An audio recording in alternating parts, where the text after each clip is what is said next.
بسم اللہ الرحمن الرحیم۔ دوستو آج کا ولاگ ہے ڈائنوسار پارک دبئی۔ تو دوستو سائنسدانوں کا یہ دعویٰ ہے کہ کلیٹ ڈائنوسوریا 243.23 ملین سال پہلے ٹریسک پیریڈ کے دوران اس خطہ زمین پر اس دنیا میں نمودار ہوئی، اور پھر وہ 201.3 ملین سال پہلے ٹریسک پیریڈ کا اینڈ کرتے ہیں اور جوریسک پیریڈ کو شروع کرتے ہیں، اور پھر سائنسدانوں کا یہ دعویٰ ہے کہ 66 ملین سال پہلے ہمیں ڈائنوسار کے فوسل ملے، جس پر انہوں نے تحقیق شروع کی اور پھر ان کو دو حصوں میں ڈیوائیڈ کیا۔ ان کے دو گروپ بنائے، ایوین ڈائنوسار جو برڈز کی نسل میں سے تھے اور نان ایوین ڈائنوسار جو نان برڈز یعنی اینیمل کی نسل میں سے تھے۔ تو پھر مزید انہوں نے تحقیق کی اور یہ بتایا کہ جو برڈز کی نسل میں سے ڈائناسورز تھے ان کی اقسام 1700 بنتی ہے، اور جو اینیملز کی نسل میں سے ڈائنوسار تھے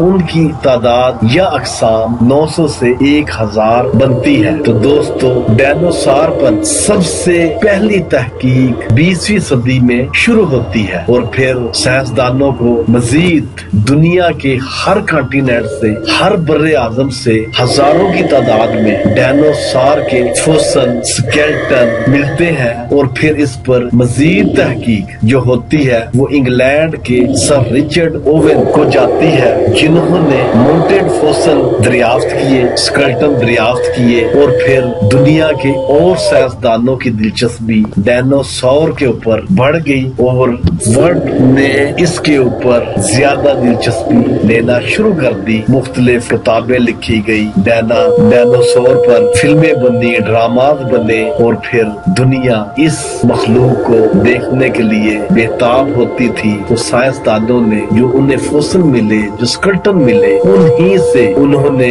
ان کی مختلف شکلیں بنائی اور پھر دنیا کے سامنے پیش کی۔ تو اس کے بارے میں جو تحقیق سب سے زیادہ ڈائنوسار کی ہوئی وہ نارتھ افریقہ میں شروع ہوتی ہے، اور پھر جوریسک پارک بنتا ہے جس میں مختلف قسم کے امیجنری ڈائنوسار رکھے جاتے ہیں، اور سائنسدان یہ بھی بتاتے ہیں کہ بڑے سے بڑا ڈائنوسار جو انہیں ملا اس کی لمبائی 39.7 metre, 130 feet, height 18 metre, 59 feet تھی، اور چھوٹے سے چھوٹا جو ڈائنوسار انہیں ملا اس کی لمبائی وہ 20 انچ بتاتے ہیں۔ اور پھر سائنسدانوں نے مزید تحقیق کرنے کے بعد یہ بتایا کہ سارے ڈائنوسار انڈے دیتے تھے اور نیسٹنگ کرتے تھے، اپنے گھر بناتے تھے، اور ایک فیملی کی شکل میں وہ اس زمین پر رہتے تھے، اور پھر حادثاتی طور پر ان کی نسلیں ختم ہونا شروع ہو گئی۔ اسی کے ساتھ اجازت چاہتا ہوں، اپنا خیال رکھنا، اللہ حافظ۔